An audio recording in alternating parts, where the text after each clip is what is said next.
Once upon a time, a guru and his disciple were traveling from country to country.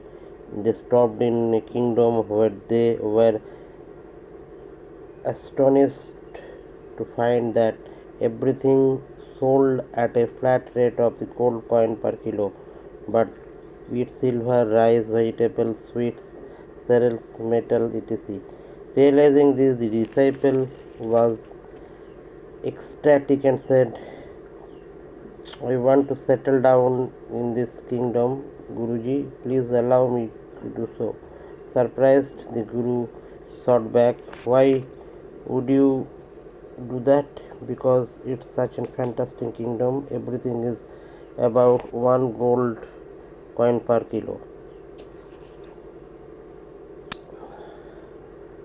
I love sweets and I can feast on them when they are available at such a low price. Don't be foolish, the Guru emphasized. The king has no sense of value and does not know how to discriminate. Such a person can be very dangerous and foolish too. Let us stay here for a few days, please, the disciple urged. There's no way I am going to stay here.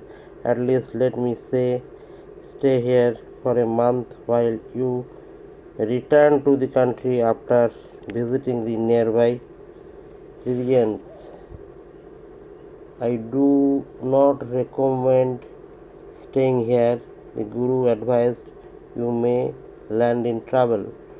Following the disciples' earnest appeals, the Guru obliged him and moved on to the nearby country. The disciple took charity from the people in the kingdom. As per his wishes, he was able to purchase ample quantity of sweets. Being physically away from the guidance of his Guru, he became lax, gobbled sweets, and whiled away his time ending and sleeping for days. As weeks passed, he realized that he had gained weight. Still, the need to rectify himself with additional sweets remained. He splurged on them unabashedly. In a village in that kingdom was a villager who owned three goats. One day, one of his goats jumped on the neighbor's compound wall. Suddenly, that wall collapsed. As a result, the Guru fell and died. That angered the villager. He told the neighbor to compensate him for his for the dead goat, but to no avail. He explained his predicament, but the neighbor did not budge and shifted the blame on the others.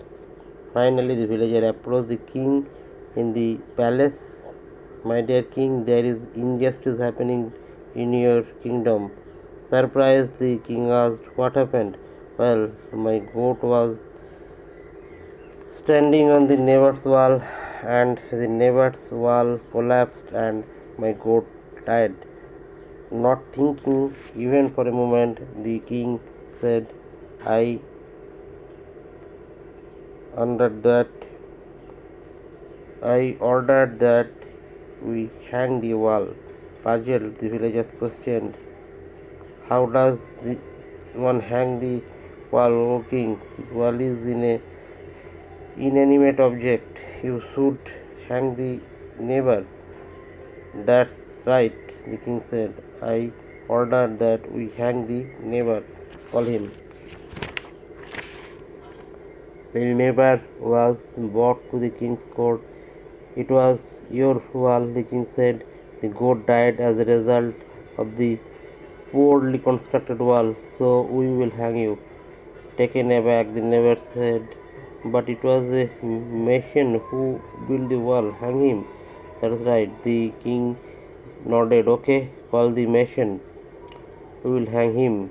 The neighbor directed the countries to call for the reason. When the king communicated his decision, the nation was dumbfounded. "Oh king, actually my tailor poked one of my eyes with a needle. Because of that I couldn't only see with one eye. Thus the wall ended up being poorly constructed." As the king said, "Oh, please hang the tailor," the merchant requested. When the tailor arrived, the king questioned, "Why did you poke the eyes with the needle? We'll hang you." Crying in self-pity, the tailor submitted his story. "Respected king, it wasn't me, it was the needle that poked his eyes. The needle was made by a blacksmith. You should hang him instead." Not realizing the game of musical chairs at play here, the foolish king called the blacksmith. The blacksmith, a submissive worker, was bewildered at hearing that king's words that he would be hanged. Totally unaware of the sequence of events that had preceded his entry in the king's court, he remained silent. The king pronounced that in 15 days he would be hanged. Horrified, the blacksmith turned pale and hardly ate anything in the ensuing 2 weeks. He became too weak to even move. Having lost of weight, he became thin, as lean as a pencil, as they say. On the day of the hanging, he was taken in procession to the scaffold. Unable to walk, he was dragged in the top of the fence. The king was seated right opposite the scaffold and witnessed the event along with the fellow villagers. Incidentally, the disciples Guru was arrived to the village. Seeing all the villagers gathered together, he joined the scene as well. The king's minister said, "The moose is too loose, O king, therefore it doesn't fit his neck." "How can that be?" the king yelled. "Sorry, but the minister explained the situation.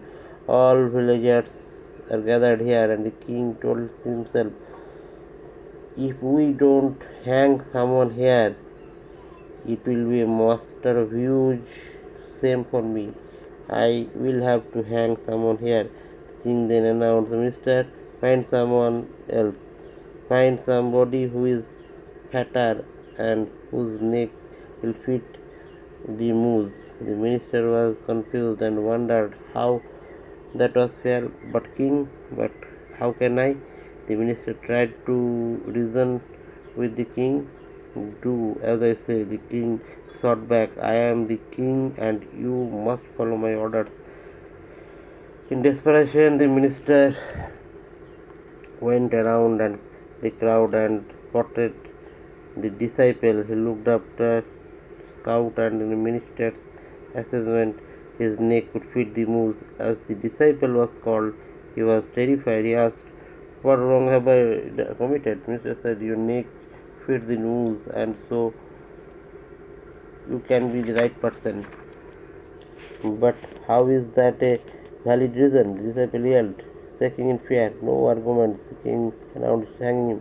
The disciple recalled the Guru's words on how the king must be someone who was unable to discriminate. Respectfully remembering him, the disciple cried out, "Oh, my dear Guru, where are you? What you said is absolutely right." Standing in the corner of the crowd, the Guru saw his disciple about to be hanged. Seeing the pitiable threat, he waked up to the scene. Seeing the saintly person, the king stood up and bowed before him. "Can I help make this boy understand the situation?" The Guru asked the king. "Yes, please do." The king nodded. The Guru walked up to the disciple and whispered something into his ears. Then he walked up to the king and pleaded, "My dear king, please do not hang him. Hang me. I am his Guru." Surprised at the turn of events, the king said, "But why do you want to be hanged?" "O king, it's my request that you hang me." Villagers are confused by what was happening here. Right from the never and the mission to the tailor, who were all present at the but everyone was dumbstruck in before their eyes. All the week, and Blacksmith turned curious about what was going to happen and looked up.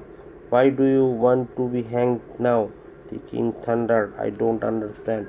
Now is the perfect moment to die. The crew elaborated. Whoever dies at this moment, at most he shall become the emperor of the world in the next life. Therefore, please give me this benediction. The king rose from the seat and said, what are you saying?